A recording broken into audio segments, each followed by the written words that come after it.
financiamiento y calidad de la educación superior, un reto para todos. Ahora sí, creo que está mejor.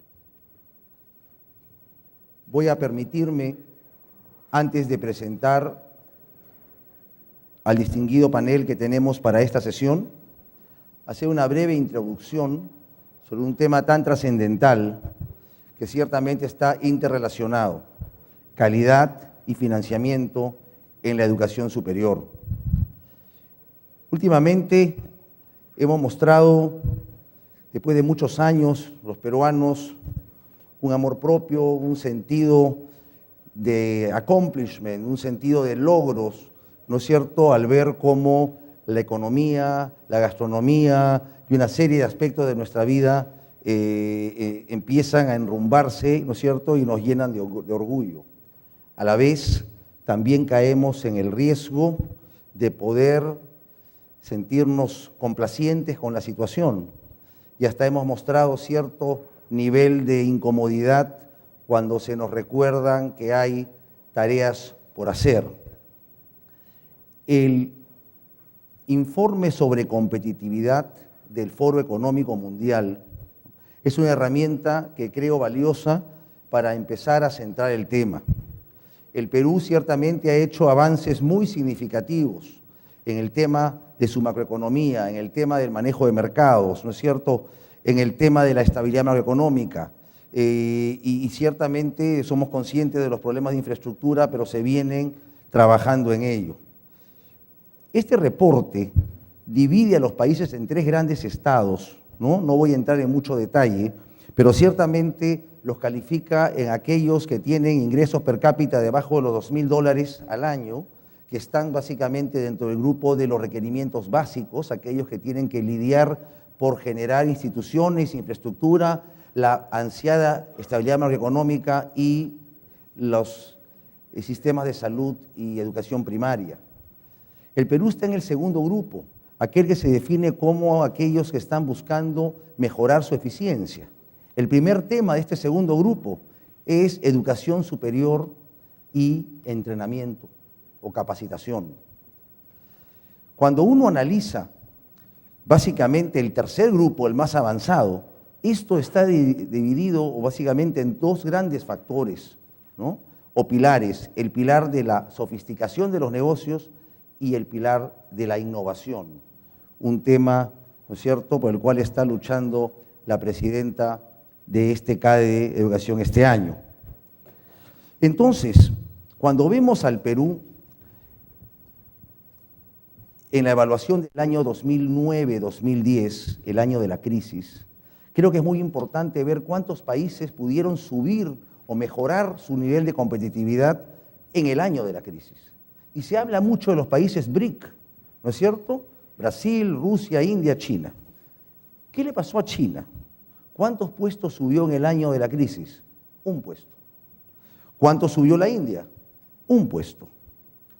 ¿Cuánto subió Rusia? Cayó 12 puestos.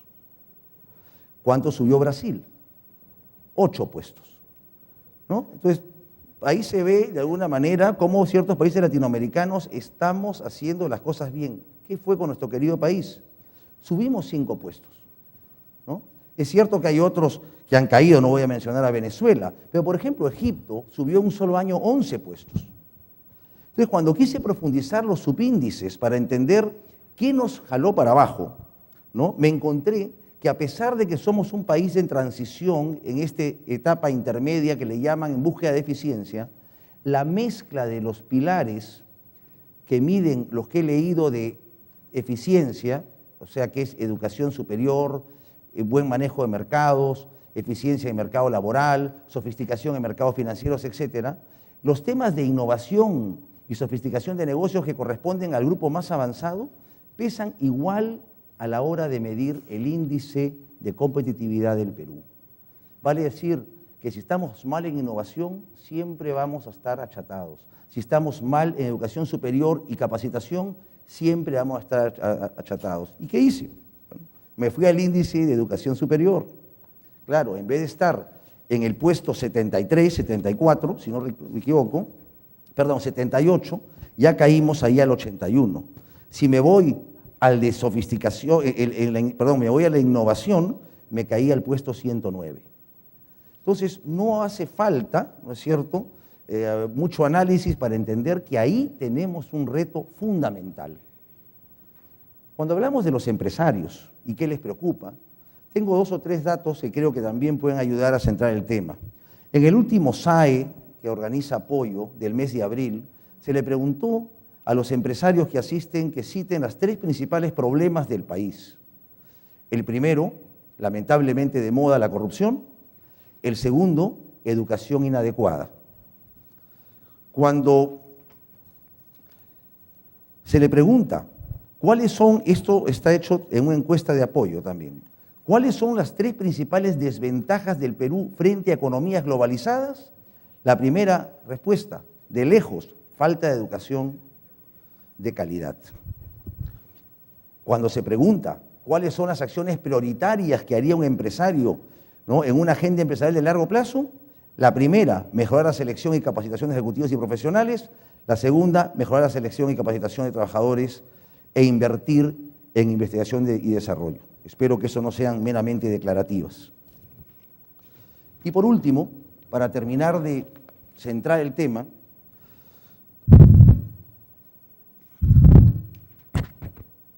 ahora está demasiado fuerte, vamos a bajar un poquito. Algunos datos que muestran cómo nos hemos ido concientizando, ¿no es cierto?, todos en el tema de la educación. Porque a veces, un buen amigo mío, no sé si está por acá presente, decía que se habla mucho de la educación, pero se hace poco, ¿no? Lo que resulta es que cuesta que se note lo que se hace. En 1994, los habitantes de Lima gastaban en promedio 6.1% de su ingreso en educación. En el año 2009 han pasado a 9.9%. Cuando le preguntan, esto es un sondeo de septiembre del año pasado, si su situación económica mejorara, ¿en qué invertiría?, ¿no? De lejos el primero, en educación. Tenemos acá a la ministra de Economía.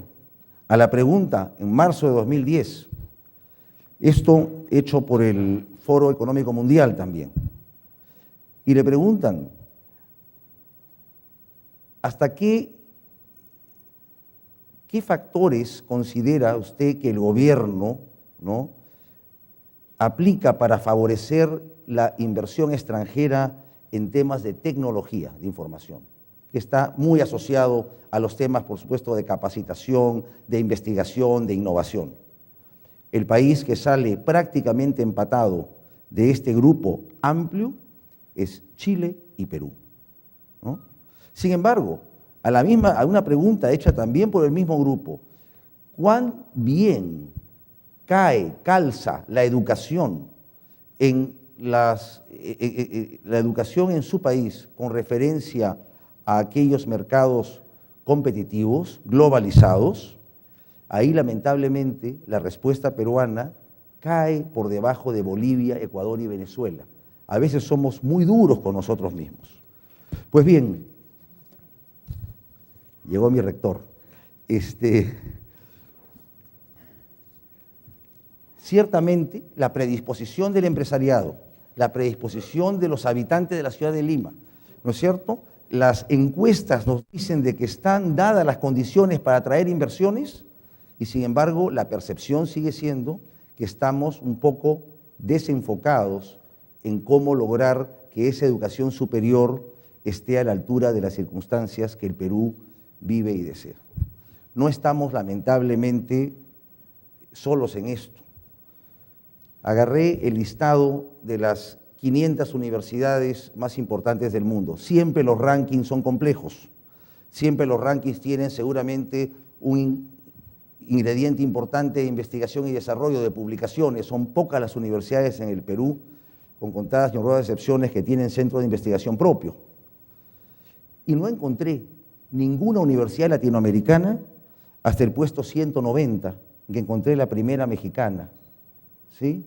Y paren de contar, no encontré ninguna que no sea ni mexicana ni brasilera hasta la posición 500. Entonces, ciertamente hay una tarea muy importante, ciertamente es un tema trascendental que requiere el esfuerzo de todos, no puede ser que solamente se le arrime eso al gobierno, no puede ser que sea solamente esfuerzos aislados de ciertas empresas que vienen trabajando fuertemente en el tema de la educación, pero más en los temas básicos y primarios. Hay programas sobre educación para mejorar lectura, para mejorar matemáticas, etcétera, pero ciertamente tenemos acá a un panel de lujo, como dije. Nuestra ministra preferida no requiere mayor presentación, pero en un tema financiero donde el MEF juega un papel preponderante, ¿no es cierto?, muchas veces en ese balance de, ¿no es cierto?, de qué se invierte y no se invierte. Yo me voy a guardar para más adelante una pregunta, no capciosa, pero por lo menos con todo corazón que me gustaría que me respondan. Tenemos a un peruano de lujo, a Juan Inchaustegui con nosotros, ¿no es cierto?, una persona muy valiosa, lo conocen desde la época de ministro de Energía y Minas y sobre todo últimamente en este rol tan importante que está haciendo el TECSUP, ¿no es cierto?, un esfuerzo que también nace desde la conciencia y dedicación y entrega y generosidad, ¿no?, del señor Hochschild, que en paz descanse, y a mi rector preferido, a Felipe Portocarrero, ¿no es cierto?, doctor de la Universidad de Oxford, rector de la Universidad del Pacífico, y creo que de alguna manera quien ha roto un poco el mito de la suspicacia que separaba, ¿no es cierto?, empresa y academia, academia y empresa, y ha tenido la audacia de convocar a varios empresarios, entre los cuales me encuentro, para justamente involucrarnos en los distintos programas de la universidad.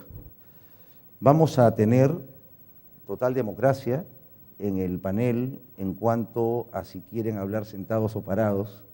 Vamos a tener una dictadura en cuanto al tiempo, y les ruego que ahí me disculpen de antemano si soy un poco rudo con eso. La idea es tratar de no pasarnos de 10, máximo 12 minutos en una intervención inicial, porque quisiéramos que esto se maneje más en un conversatorio, ¿no? Estoy seguro que más que un debate será un conversatorio, porque no creo que hayan diferencias fundamentales en la urgencia y la importancia, pero ciertamente tenemos que tratar con vuestras ideas y conocimientos de aterrizar, ¿no es cierto?, en temas concretos, ¿no?, porque si no nos quedamos en la retórica y no necesariamente en cómo solucionar esto. Si te parece, Juan o Felipe, ¿tienes una presentación? ¿Sí? Arranca, por favor. Ok.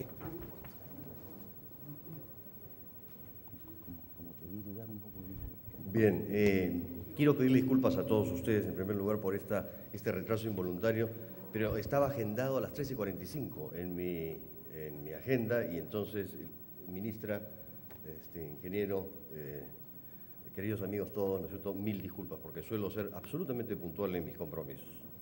Bien, el tema es un tema peso pesado, ¿no es cierto? O sea, cuando uno habla de financiación o financiamiento y calidad, está hablando en realidad de dos enormes continentes, de dos enormes temas. Entonces, bueno, ustedes saben que se puede decir mucho sobre estas cosas y en realidad aterrizar en poco. Yo quisiera hacer mención a un notable estudio del Banco Mundial que responde al nombre, traducido en castellano, El desafío del establecimiento de las universidades clase mundial. Y allí, en un texto escrito por Jamil Salmi, se dicen cosas muy interesantes acerca de las universidades.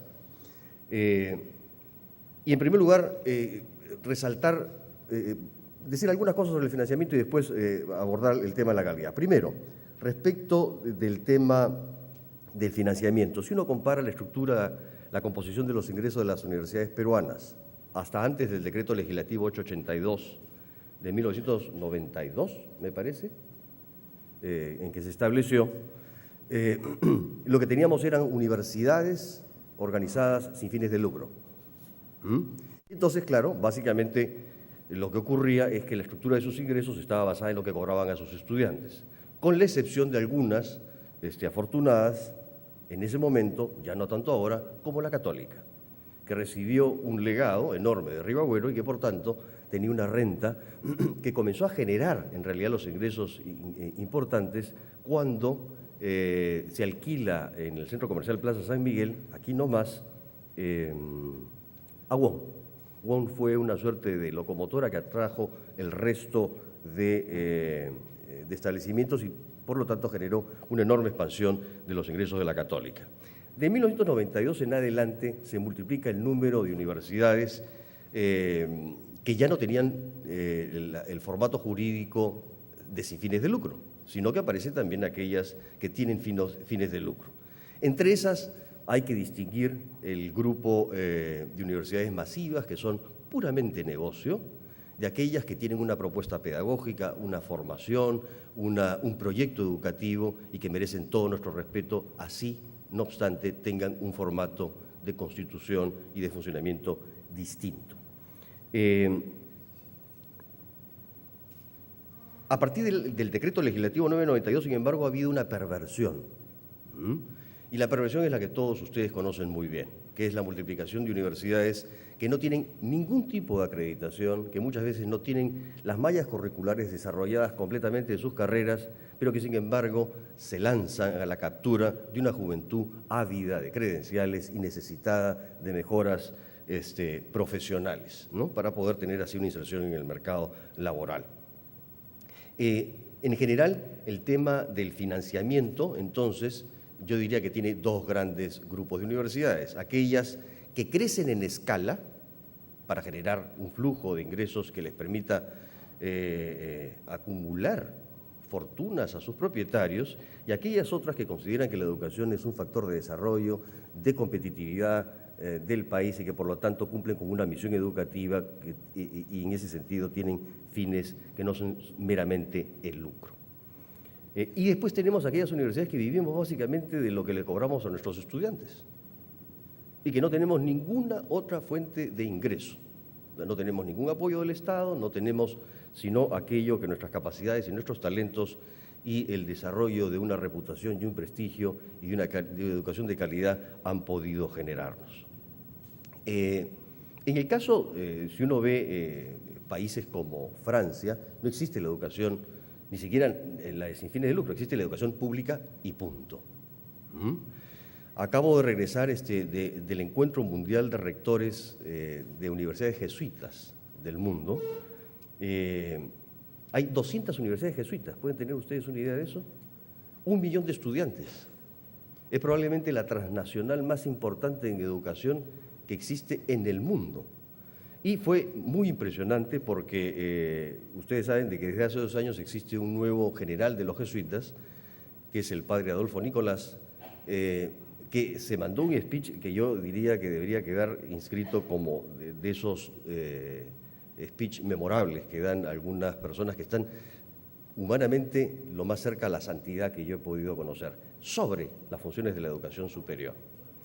Sería materia de contarles más largamente el asunto, pero el punto y la mención tiene relación con el hecho de que todas estas universidades jesuitas son sin fines de lucro y todas tienen un mandato ignaciano, es decir, una propuesta pedagógica que asegura la calidad de la formación de los estudiantes.